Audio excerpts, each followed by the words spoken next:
Bersama saya Tantan Heliatana, saya masih melanjutkan tentang platform e-learning untuk digital creator untuk bisa menjual produk digitalnya di platform ini.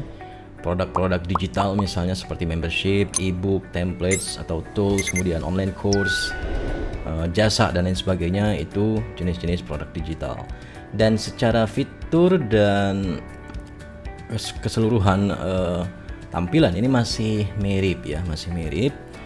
Misalnya di sini ada dashboard, kemudian produk, analytics, kemudian data revenue atau omset, kemudian members atau student, community, message dan setting.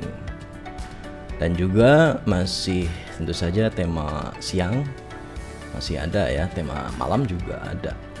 Tetapi di sini ada alur proses pembuatan produk yang agak berbeda ya, dan ini akan saya tunjukkan.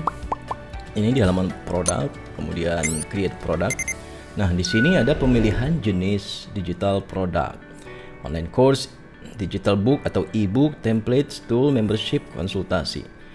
Dan ini dilakukan untuk mempermudah Anda pada tahap berikutnya ya. Tahap berikutnya ketika Anda menambahkan produk. Karena untuk kursus online atau online course itu berbeda dengan ebook, berbeda juga dengan template. Dan untuk fitur-fitur seperti assessment, quiz, kemudian modul, kemudian sertifikat, ini memang hanya di online course atau kursus online. Ini saya akan klik online course, kemudian continue. Di sini informasi dasar atau informasi utama dari produk digital itu hampir sama semuanya. Judul produk, harga, kategori dan lain sebagainya. Saya klik continue.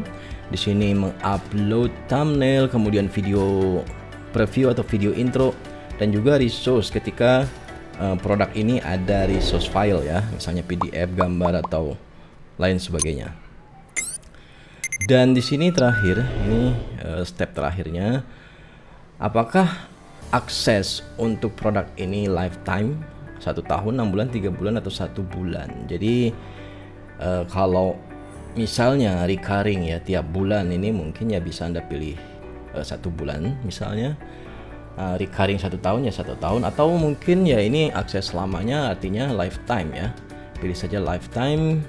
Kemudian mengaktifkan fitur komen, QA, tanya jawab, dan mengeluarkan sertifikat. Kemudian create product. Nah, ini proses pembuatan produk pada desain baru ya. Pada desain baru kami ingin memisahkan jenis-jenis produk, dan sebenarnya produk digital itu tidak hanya terbatas pada ini ya. 5 jenis ini sebenarnya akan kami tambahkan juga jenis-jenis lain ya. Jadi kami sudah buat list setidaknya memang belasan jenis produk digital, tetapi ini yang memang cukup umum ya, cukup populer jenis-jenis ini: online course, ebook, templates, konsultasi, dan membership. Untuk saran, kemudian kritik, dan juga pengalaman, sharing pengalaman Anda sebelumnya di digital product, silakan Anda tinggalkan komentar Anda, saran, kritik, dan pengalaman Anda.